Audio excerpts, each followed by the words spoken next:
yeah, sassy crew. Are you being tired of being absolutely demolished by Ibushi and Narwa, or you just want to fight them consistently?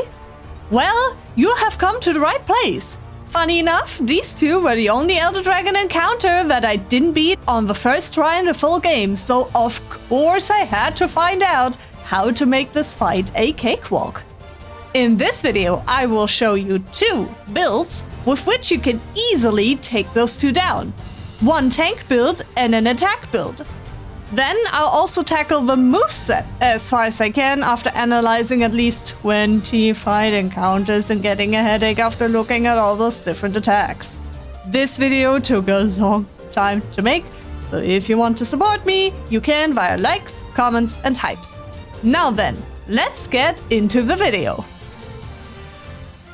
The first method of beating Ibushi and Narwa very consistently is the tank build. With this build, you barely have to think about your HP. It's very comfortable. It takes around 68 turns to finish a fight. When I thought about which Monsi would be the best for the job, I had to consider defense, HP, and the elemental resistances. But what Monsi is there that is good in all of these categories? To find out, I looked through the internet for more accurate Monsi stats.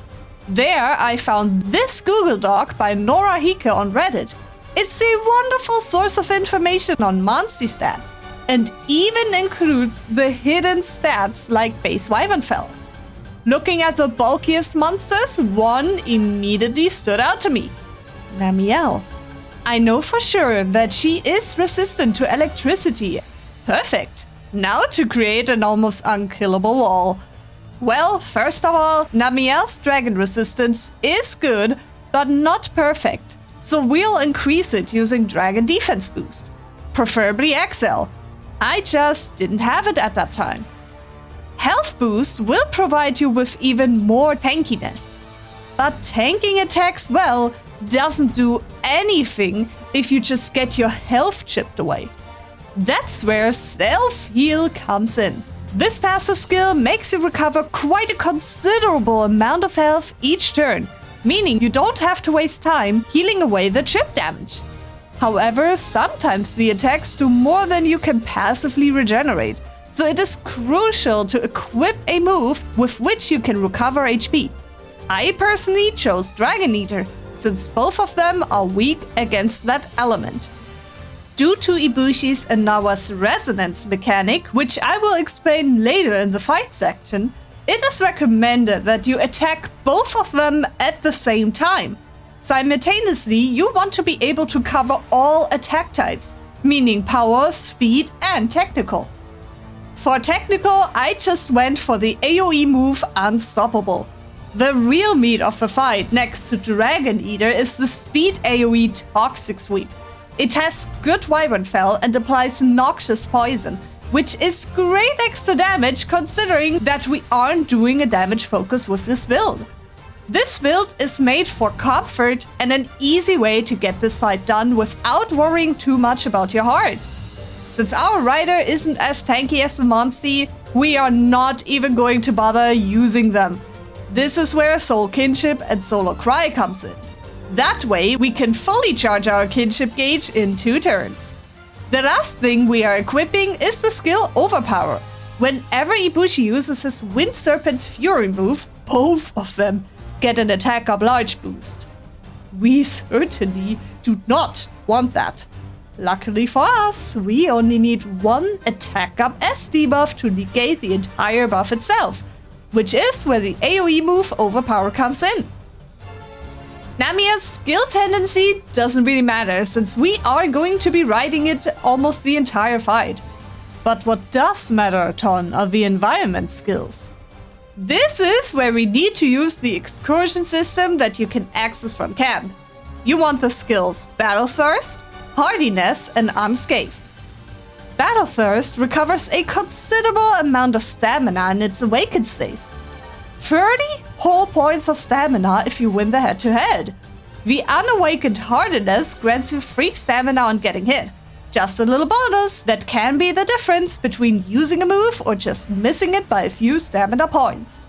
Another big one is unscathed, negating damage from a successful head-to-head attack. You can get those skills from the Azuria and Kanalata Hinterlands region, which means you need your monster to reach S rank in both regions. This stat bonus from Azuria is attack and HP. You can take this if you want to, meaning you should hatch the egg in Kanalata first, and then do an excursion for the Azuria region, since the last region you did the excursion on is the one that determines your stat bonus. If you want even more bulk, you have to sacrifice another excursion talisman to get the Taurokan bonus of HP and defense. Although, this isn't the game changer for this base game boss. Namiel's element can be either neutral or dragon. Once again, it depends on your preference. Dragon provides you with more HP recovery from Dragon Eater due to the same type attack bonus and short stab. Neutral increases the toxic sweep damage. For your rider, the only thing you really have to worry about is not dying until you get the mount. Thus, your armor is the most important part. One that has both dragon and electric resistance is the Astalos armor. I put on that Heroic Testament and Soul Kinship for faster kinship charge. You could also equip things like health boost on that. For your weapons, you want something with spread shot and attack or accuracy down just in case you get flung off. The core of your start is a hunting horn with kinship corral and pet. Honestly, my last weapon is a leftover from my DPS build. Just put whatever you want there. Although I think a gun lance with Daring Guard is not a bad choice. Or maybe Absolute Evasion on a bow. You know, just in case of an emergency. Your partner is going to be the goat, the one who enabled a Namiel kill at level 10 in the demo, Ogden, with his Pookie Pookie. Since we are going to be riding Namiel, we won't be able to buff ourselves using a hunting horn. That job goes to Ogden. Pookie applies poison as well, and has the wonderful move Fruit Frenzy, which has the chance to apply darkness. Don't forget to eat for HP and defense boost at the canteen. Perhaps you don't want to spend that long on those Elder Dragons and instead farm their materials pretty quick and comfortably. Well, then I got the right setup for you. Your turns will take around 27 to 33 turns. If you wanted to find a monster with very good attack and crit while also being bulky enough to survive and having elemental resistance as needed, well, I used the same tool as in my tank focus build to determine the perfect monster for the job. And that monster is Bolt Reaver Astalos. Seriously, look at that attack and crit. How is this even allowed? First, I tried using two Bolt Reavers, one with dual element fire for Ibushi and one with ice. However, keeping up with the buffs on both was quite resource intensive and took way too many turns to execute, just to be potentially ruined by an unlucky death. Instead, I found way more success just sticking with an Ice Bolt Reaver. Although you could still make a fire one if you want, in case Ibushi is in his last stand and has way more than just a few HP left. But it's not the end of the world if you don't. Anyways, this Ice Bolt Reaver Astalos will completely humiliate those two Elder Dragons once you get everything set up. It will be great, I tell ya. There's one part about this Bolt Reaver Astalos that you have to receive as soon as you hatch it, and that is its stamina tendency. Try to avoid cautious, as it then uses more stamina saving moves. What we want is either average or proactive. The combination I went with was attack skill tendency and proactive stamina tendency. Now for the things you can influence, and the most important part of your setup next to your rider layout. Once again, you want to be able to cover all of the attack types. So for power, I chose White Breath, as it also comes with the perk of giving the hit enemy an accuracy M debuff. At the same time, it barely consumes stamina for a considerable amount of power and Wyvern Fell. Icicle Breath is just huge. Good damage for the stamina used, and it inflicts defense down large, meaning the enemy is going down faster than before. And it also works really well for cancelling out the defense up L buff that Narwa sometimes applies. The last one is Ice Drill. Not much to say about it, you can also just use a different one there. The meat of your attacks is going to be Ice Storm. It's a strong multi-target move that also inflicts accuracy down large to any enemy hit. And most of the time, it's gonna be both. Missed attacks, especially those ult attacks, mean less time spent healing or actually losing a life. Your last attacking move is going to be Whiteout. It consumes a lot of stamina, but does a lot of single target damage. This is also great for destroying monster parts, which in turn reduces the Wyvern soul gauge in this fight. Now for the non-damaging moves and passive that turn this fight into an absolute humiliation against those two. First is the move Frostwave, which gives Bolt Reaver ice attack up large and speed up. For the passive, we have self-heal for health recovery every turn. Once again, I didn't have the XL version. If you do, then obviously equip that. However, this works as well. Of course, it is highly recommended that you get the XL version of Ice Attack boost. Damaging moves won't do much if you don't have the necessary stamina. And thing is, we can't spend our turns giving out rations because we need them to upkeep the Hunting Horn buffs and the enemy debuffs. So for one, you have to include Stamina Surge for stamina recovery. But then it's also crucial that you make use of the excursion system to equip Battle First, Hardiness, and Unscathed. Azuria gives you Hardiness and Battle First. Hardiness gives you 5 stamina on getting hit instead of 3 like it is for the unawakened version. From Kananata you receive the Unscathed skill that negates head-to-head damage if successful, and also increases damage. For your region stat increase bonus, it honestly doesn't matter if you choose Azuria or Kanalata. Just pick your preferred option. I actually had defense and stamina recovery, although this is probably not necessary once you get all the buffs set up. You can see where all of this is going. Lots of stamina recovery while also recovering some health and negating a few attacks. This means you can keep the aggression going and also have a smaller chance of losing all the buffs due to a death. Dodging things is also very important because certain moves from the serpents can decrease your attack or defense. And we don't want these buffs to disappear after spending all the time setting it all up. By the way, I suggest you also take a bulky, semi-fast monster with you that has the move Elder Dominance. Since these two serpents love to buff themselves up with attack up large and defense up large, this move kind of negates that. Have it be bulky enough so it can survive some attacks. I personally chose this Malzeno. Your partner is Ogden again just for Pookie's Darkness debuff from Fruit Frenzy, and sometimes a Hunting Horn defense buff if it got removed by Narwa. Your Rider loadout is now actually important compared to the defense version. The first weapon is a bow with bleed coating and spread shot. A monster that is bleeding will take more damage from the next attack.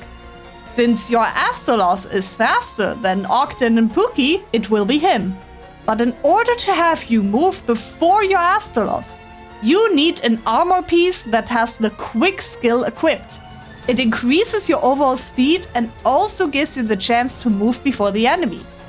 Ibushi is very fast and appears to have some sort of priority on his Mountainfall attack, so moving before that is always appreciated. The armor itself is the Astolos armor due to its great elemental resistances. The next weapon is one with attack down or accuracy down and spread shot. This is mainly used for when you know that a big ultimate AoE is coming, so either Mountainfall from Ibushi or Thundering Smite from Narwa. Now for the meat of your weapons, the Arkwelt Hunting Horn. Power Pain gives you attack, defense, and crit up S. Then you also equip a defensive Ditty Deco just in case Ogden doesn't want to use his. On second thought, I don't think Hunting Horn Mastery is really much necessary since we already have the Quick Deco, so be free to switch that one out. The hunting horn itself comes with Springy Staccato, a weapon skill that raises the rank of all your current buffs by 1. Lyrical Legato increases the buff duration and can be stacked.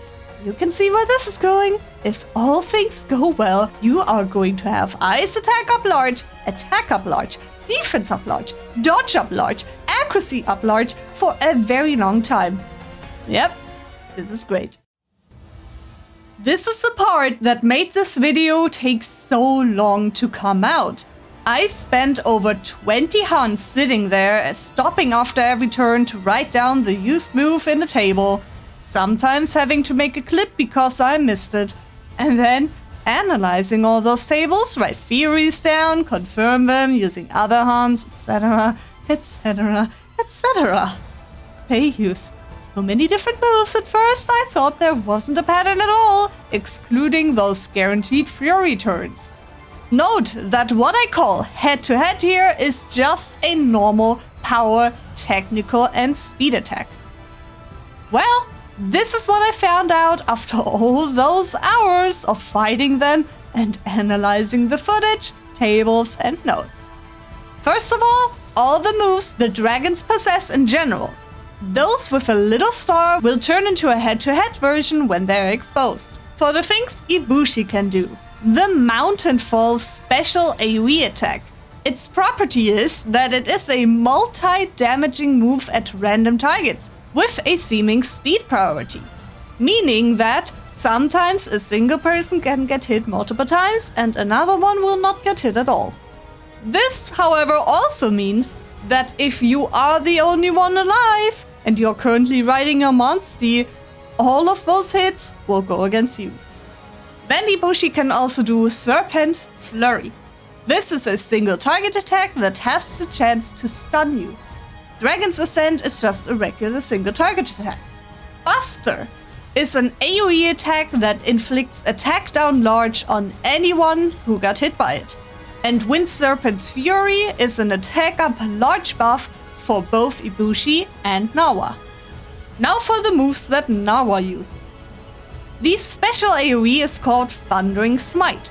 It damages all targets, but it does not have a random damage distribution like it is the case for Ibushi.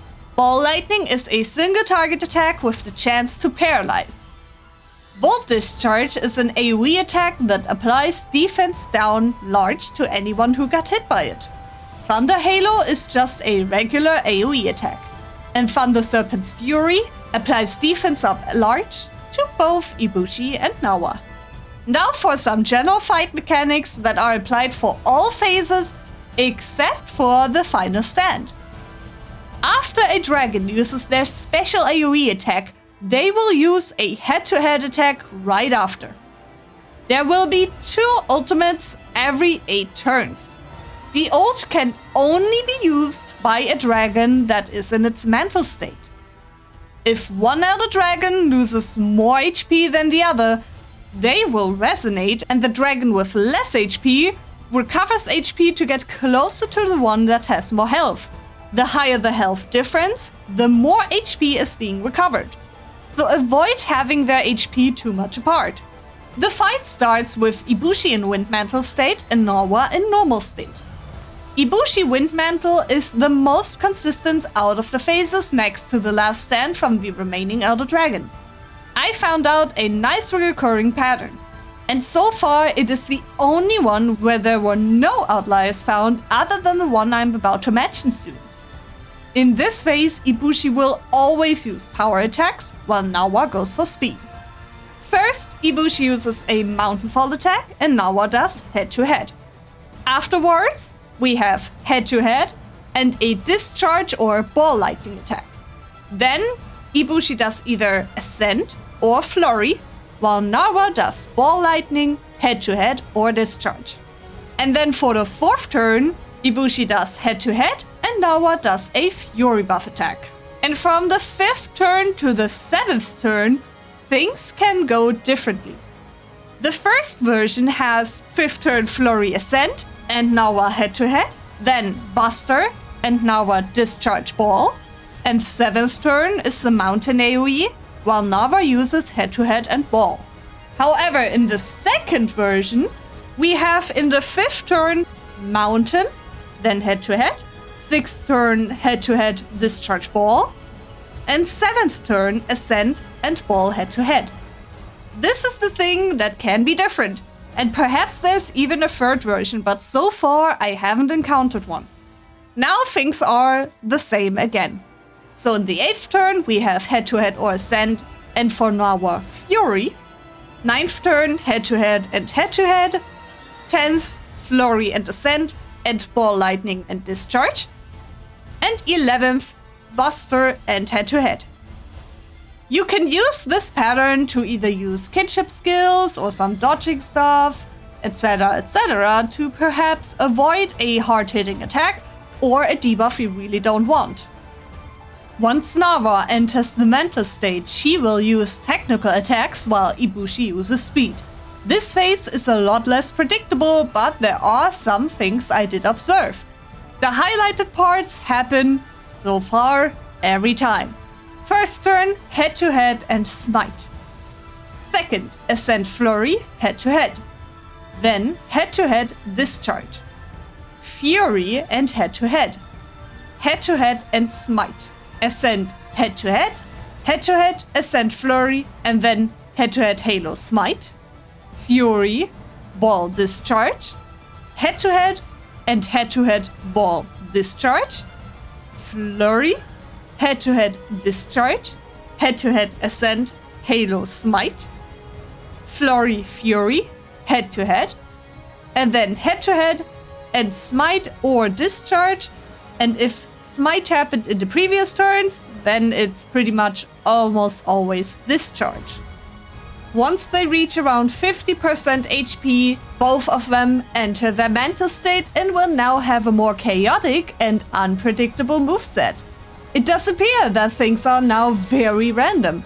However, some attacks seem to be more common during some turns than others.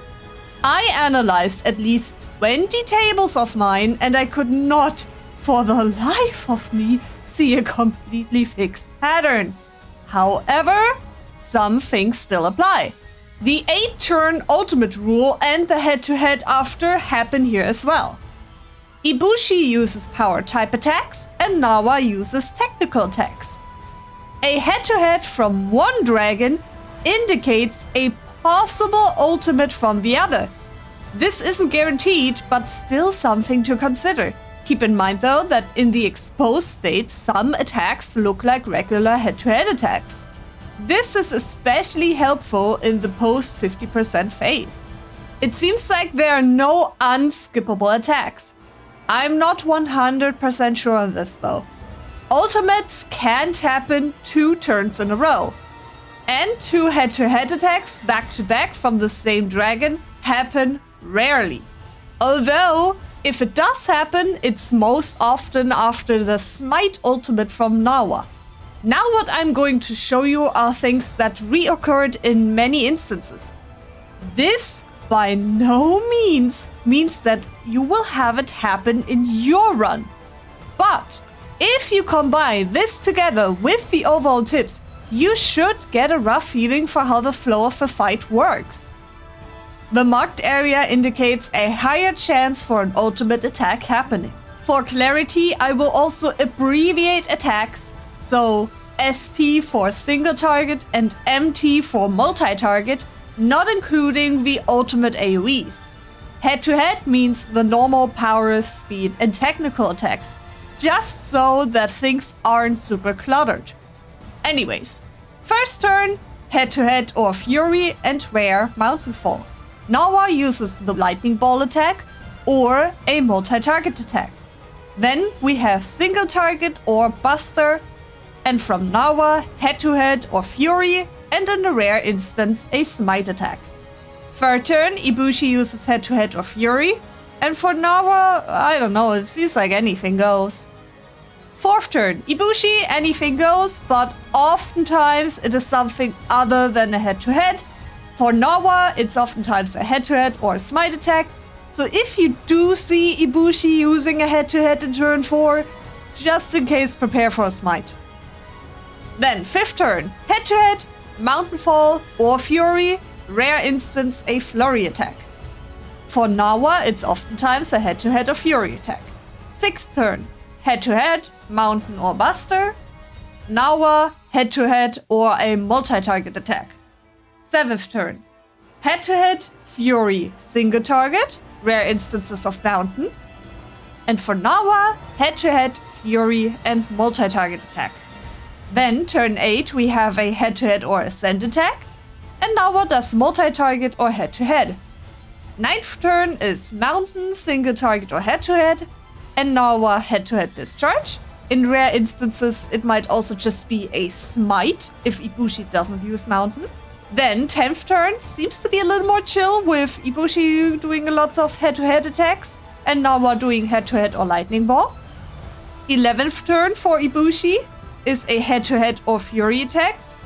Overall, the 11th turn seems to be cluttered with special attacks from my tables. So oftentimes a special occurs, either from Ibushi's side or Narwa's side. Then 12th turn, head-to-head, and for Narwa, smite or ball. 13th turn and onwards, I honestly do not have enough data for it, so I'll just leave it there. But as you can see, it's quite complicated. I think it's best if you do remember the parts where there are lots of head-to-head attacks, or those where specials occur more often than usual. As soon as one dragon dies, the remaining one will never use a normal head-to-head, meaning speed, power, or technical attack. And the ultimate will be unleashed every 2 turns. Though the other attack appears to be one that turns into a head-to-head type move in the exposed state. For Ibushi, he uses power type attacks, and Narwa, it is technical. And last but not least, there is a single turn pattern for when the serpents got toppled and are now back up. Both will use a normal head-to-head attack. Ibushi is power and Narwa is technical. The fight strategy for the tank build is very simple. You start the game using Solar Cry on Namielle, while you yourself use Kinship Corral. Next turn, you let Namielle do whatever she wants, and you yourself buff the team up with your hunting horn. After that, you will already have full kinship gauge, get in your Monstie, and have fun. Since riding completely negates negative stats on you and your Monstie, you don't have to worry about paralysis, stun, attack down, or defense down. This is the general strategy you're going to follow. Constantly look at your health bar to gauge whether or not your natural recovery will be enough. When you know that a big attack is coming and you see your health dropping, use Dragon Eater to replenish it. While managing your health, you should also consider whether your head-to-head damage will be negated and when it will be negated. Remember, Ibushi will most likely be faster than you and Narwa. So if Ibushi attacks you and Narwa does as well, and both of them do a sort of head-to-head due to being exposed, go for Narwa instead, so that you can tank Ibushi's hit and then win against Narwa. By the way, sometimes Unscathed doesn't proc, but if you win the head-to-head, you are going to get your health back through the passive regeneration most of the time. Also, winning a head-to-head negates a KO, or in our case, getting flung off. Keep the order of attackers in mind during each turn. This will determine whether you can afford to use an attack for healing, or if you should use a priority Mega Potion instead. Use Toxic Sweep whenever you can afford to in terms of stamina and HP, when you see the boss is not poisoned already. If you lack stamina and no one is using a head-to-head on you, feel free to just use regular power, technical, or speed attacks. Last but not least, use Overpower before or after Ibushi uses Wind Serpent's Fury to negate the attack buff large that could become quite dangerous otherwise. And that's already it for the tank build. Go wild! While the attack build seems a little more complex at first, there are some core principles behind it. The main one is stacking buffs and applying debuffs. Setup is key to victory. You start with Ice as a Storm to apply accuracy down large, and use Defensive Ditty on your rider. If one of you dies, use Ditty again.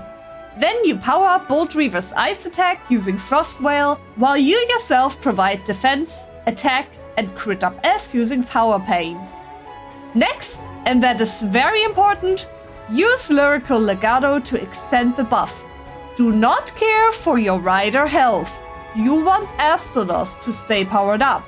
If Astodos is about to die because of a lot of attacks targeted at it, you can temporarily switch out for Malzeno and use Elder Dominance and just use the Lyrical Legato next turn. Then you can use Springy Staccato at one point again to get the large buff. Afterwards, it's a matter of keeping those buffs up with Lyrical Legato and perhaps reapplying it if a negation attack actually connected with you. You can use a kinship attack to negate important attacks such as the ultimate AoE or the Buster move from Ibushi that would negate your attack buff if connected.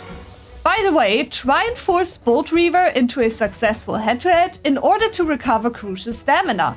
Whenever you don't need to manage the buffs, you can switch to your bow and use Bleed Coating and Spreadshot. Due to the quick skill, the bleeding, if successful, applies before Bolt Reaver attacks, giving him a lot more damage opportunity.